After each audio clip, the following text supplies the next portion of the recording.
Muammar Gaddafi, the former Libyan leader, was one of Africa's rulers who left a very strong mark on the continent. He spent his life reinventing himself and is widely remembered for his push for the United States of Africa. Even after 40 years in power, Muammar Gaddafi had grand ambitions for his country and Africa. The story of his downfall is greatly centered around love, money, and betrayal, but the landmark he created is still one of the most remarkable in the 21st century. During his reign, Muammar Gaddafi showed much love towards a particular country, its people, and the president of this country. But at the end of it all, it was this same president, the same one he considered his friend, that betrayed him. So which country is this, and who is its leader? The country we are talking about here is Uganda, and the leader that betrayed Gaddafi was no other than the Ugandan leader who propagated his betrayal. In 2016, President Yoweri Kaguta Museveni of Uganda wrote a letter criticizing the United States and the African Union for their intervention in Libya and the wide Middle East region. He also stated that the US and the European Union had no business dislodging Gaddafi and Saddam Hussein of Iraq. But why did Museveni betray Gaddafi? Before we get in deep into why, let us see how they even got close to each other, how they became friends, and what really happened that Museveni had to betray his own friend. Gaddafi's relationship with Uganda didn't just start when Museveni came to power. Gaddafi had been a longtime friend of Uganda. His relationship with this country he loved so much started as far back as the 1970s during Idi Amin's regime. He provided so much support for this nation, moral, economic, and military support to Amin's government during this period. Each time Idi Amin's government was faced with an attack, there would always be one person who would come to his rescue, sending troops and military support. It was no other person but Gaddafi. But all his support and friendship ended in him being betrayed, as you will soon find out what happened. Let us know if you are enjoying this video by hitting the like button and subscribing to the new tourist channel. After so many attacks and resistance against Idi Amin, he fled the country in 1979 for Libya, where he later on moved and settled in Saudi Arabia. After Amin was overthrown in 1980, Uganda decided to organize an election to choose its next leader. The result did not favor Museveni, so he would do what any other power-hungry person would do. He claimed the elections were rigged and that it was unfair. This dragged Uganda into a civil war between Museveni and the other opposition. Museveni and his army ran short of weapons and ammunition during this war. He would need help from somewhere. He just had to win this war. He was too power-hungry. So what did he do? He had to look for help. He approached no other but the US and the UK for arms help. His request was turned down because of his closeness with Muammar Gaddafi. He then went to Gaddafi, the closest friend of his country. Gaddafi never hesitated. Gaddafi gave him all the help he needed, gave him military supplies, and he emerged victorious. Gaddafi gave his support on several occasions, including the Ugandan Civil War of 1986, which Museveni still emerged victorious. After the defeat of Paul Kawanga Samogarier, Libya trained Museveni's military. In fact, Museveni even named his secret intelligence agency after its Libyan counterparts. That's how much love and support Gaddafi showed Museveni. Gaddafi visited Uganda frequently, which would make one think it was his second home. He invested a lot in Uganda and built so many infrastructures. Gaddafi, through the Libyan African portfolio, invested and bought 51% of shares in Uganda's telecommunications corporation, Uganda Telecom, and 60% shares of the textile company known as TriStar Limited. Gaddafi even convinced Museveni not to sell Uganda's unrefined oil to Europe and the West. He promised him he'd help him build a refinery and pipelines to Kenya and other neighboring countries. That wasn't all. Gaddafi also made thunderous investments in the finance and real estate sectors of Uganda's economy, which included the investment he made in the Tropical Bank of Africa, National Housing Corporation, Lake Victoria Hotel, and so many other companies.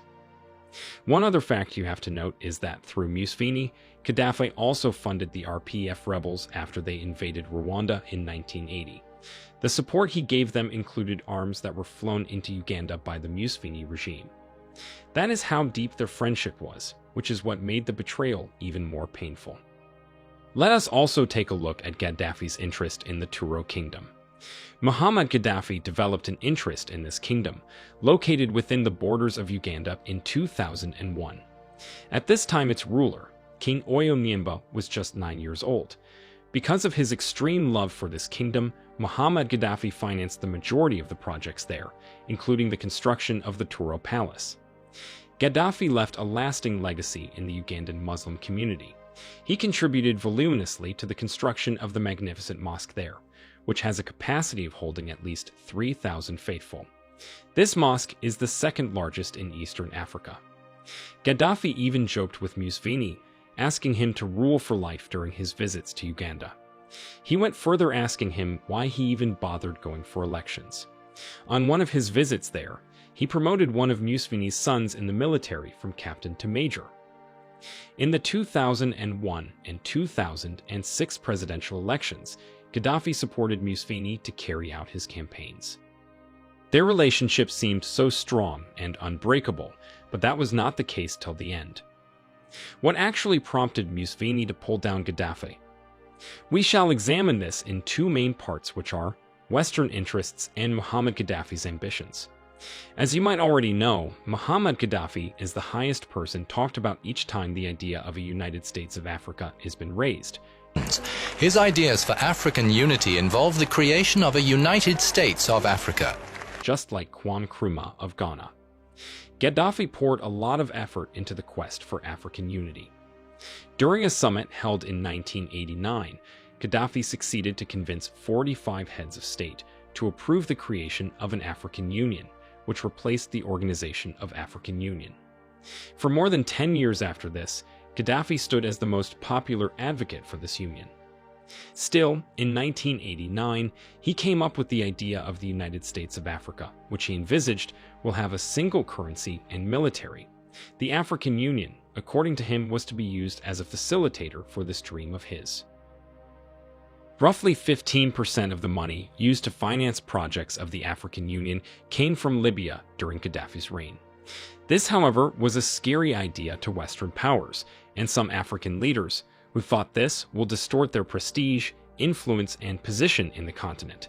The idea brought division among African leaders on the matter. Surprisingly, Yoweri Museveni was also against this idea. Museveni was a man that Gaddafi had helped a lot in the past and even made him gain much power in Uganda. He had invested a lot in his country and backed him in times of need. Why did Museveni disagree with Gaddafi's idea of creating the United States of Africa? First, it was a threat to his grip on power in Uganda. So I'm aware of Mr. Gaddafi's approaches and efforts to get a foothold in your part of Africa and all. And I just like to intervene and caution. He appreciated Gaddafi's take in a flattery manner, but did not actually fight for the course. He refused to be ruled by another leader. It will either be him or no one else. Secondly, Museveni's power was becoming much felt in the region, and in this position, he served the interest of the West through military actions in countries like Somalia. He also provided intellectual support to the CIA leaders. Mr. President, I started fighting Gaddafi before you started. What? I started fighting Gaddafi before you started. With this, he prioritized the interest of the West before those of his African compatriots. When this decision was finally tabled in an African Union meeting in Accra, Ghana in 2007, Museveni fiercely shot it down. He feared that supporting the idea of African unity will create problems between him and the Western powers. He was aware that these people kept him in power and could oust him from there at any moment. Museveni was also afraid that, upon betraying Gaddafi, he will face some difficulties in his military and financial whereabouts. He knew so well that resisting Gaddafi was far easier than resisting the West. The betrayal of Gaddafi was accelerated by Museveni's reactions. On June 13, 2008, during his son's graduation in the United States, Museveni expressed his consent to the Assistant Secretary General of State for African Affairs, Jende Fraser. He said he did not deem a united Africa necessary due to linguistic and cultural differences. He went further to say that Gaddafi bribed small African countries to support him and made it difficult for them to speak out during African Union and other international meetings. Museveni noted that tensions with Gaddafi, which kept growing, will result in an attack on his plane while flying over international space. He requested help from the United States of America, which he did receive. Gaddafi was not so worried about Museveni's relationship with America, but his popularity in Uganda. When Gaddafi paid a surprise visit to Uganda in 2008, Museveni's government saw it as a plotted attack on their president. During a 37-minute talk at an Arab youth event in Uganda, Gaddafi switched talk and said that he wanted now to work with traditional leaders and not elected presidents to achieve his plans for the United States of Africa. In 2009, he brought together some African traditional leaders to discuss the unity of the continent. When this came to Museveni's notice, he blocked Ugandan traditional rulers from attending the meeting. Museveni had convinced Gaddafi that the United States president at the time, George Bush, removed sanctions on Libya and will carry out investment in his country if he destroyed his weapons of mass destruction. After talks with some British diplomats, Gaddafi was told that Museveni had sold him alive. Declare and then to begin to dismantle the nuclear program and the chemical weapons program. You said at the time that Libya expected some enormous benefit, a very real benefit. And many people in Libya say they're still waiting for that benefit. What is Libya waiting for? What do you expect from the West? I don't believe America fulfilled its commitments and pledges vis-à-vis Libya regarding this point. We have been told that President Bush is a man that honors his own word, and so far we are not so sure of that. What specifically are you waiting for the U.S. to do? What complaint do you have with President Bush? This was Gaddafi's greatest mistake that led to his downfall. He did not own a strong nuclear weapon that could neutralize NATO forces. Museveni since then has been trying to step into Gaddafi's shoes to champion African unity in finance and security. He is strong in some areas, but he lacks the charisma and financial power to carry out this project. He might not be supported even if he achieves this. Even the West will not, because it is the same reason they fought Gaddafi. In 2021, during one of his speeches, Museveni mentioned that the plans of the Western powers were narrow ones, and surprisingly, these are the same people that he had sold Gaddafi to. The mosque, which was built in Uganda and named the Gaddafi Mosque, was renamed 2 years after his downfall to appease their government. Now, close to 2 years after Gaddafi was killed, the Uganda Muslim Supreme Council has dropped the name to appease the current Libyan government. The only thing Museveni could have done was not to blackmail Gaddafi, because he was the only African leader he feared most. It is certain that when Museveni's time to drop power will come, no one will be there to save him. That's where we round off the video on the man who betrayed Muammar Gaddafi. Hope you enjoyed watching it. Leave a comment in the box below to tell us your mind on this finding, and before we take leave of you, please subscribe to our channel and turn on the notification bell so that you don't miss any of our interesting content. Thank you for watching, and see you in our next video.